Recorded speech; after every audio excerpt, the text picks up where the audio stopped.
What is happening with our real estate market? We're going to find out and get lots of great real estate tips, whether you're buying or selling. Dan Cooper is here. He's broker with Royal LePage Real Estate Services Limited and team leader of the Dan Cooper Group. So good to have you here, Dan. How are you? Well, you're considered a legend around the GTA. Tell me a little bit about your 27-year history.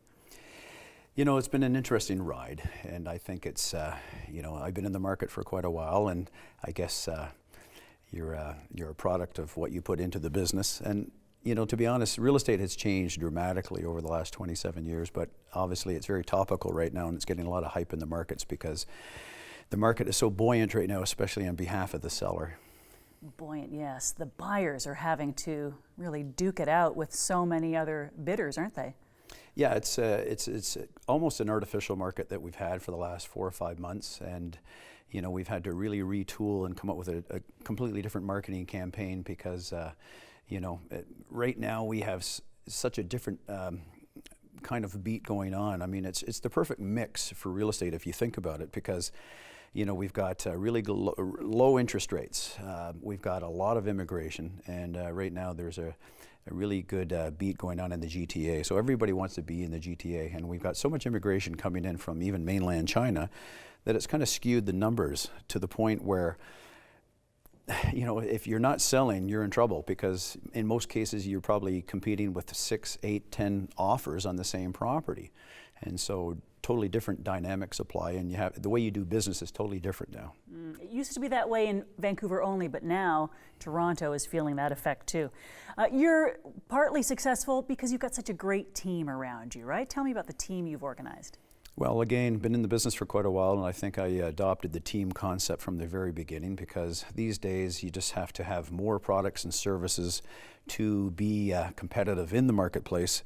So I've always surrounded myself with people that are as good as or better than myself, and just try to delegate, you know, the jobs in the business that I don't need to do or I'm not as good at as somebody else.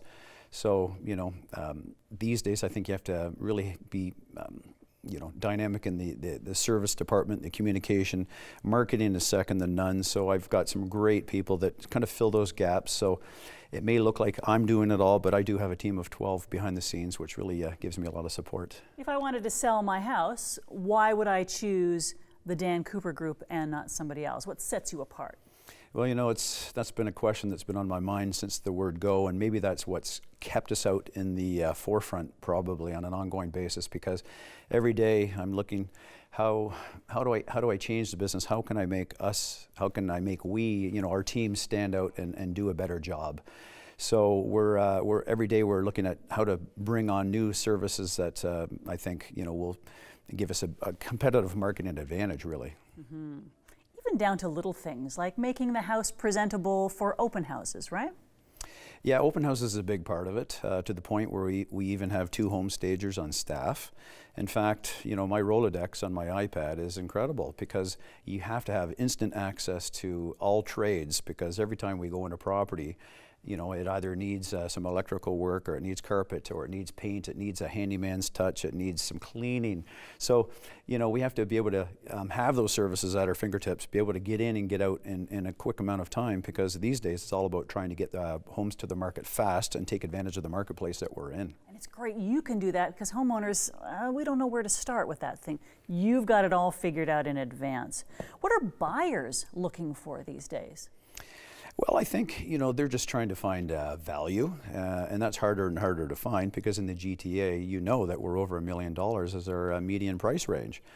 So, but what makes real estate still affordable is the fact that rates are so low. And if I go back 10, 15 years, you know, our average rate was probably bouncing between 10 and 12%. And so now if you get a 5-year mortgage fixed at, say, 2.8, 2.7%, it doesn't matter if you're paying in $100,000 extra, because it's still affordable. And these days we've got a lot of millennials that have dual incomes and not a lot of expenses, and so they qualify for high debt ratios, and so they are buying these homes. And so it blows me away at what people are buying out there, and maybe the leverage that they have or the leverage that comes with it, but you know, a lot of young people are buying big homes. You know, I see people trying to sell their homes on their own. What advice do you have for those people? You know, you're never going to change that. Everybody always thinks that they can do it themselves and try to save money, and I don't blame them. But I think as time goes by, real estate is becoming a very complex space. And you know, you don't try to do your own law.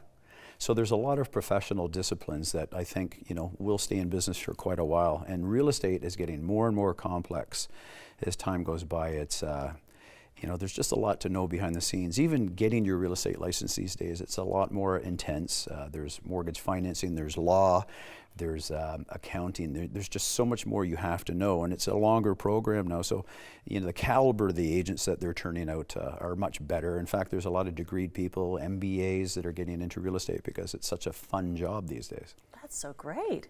And busy. You guys are busy.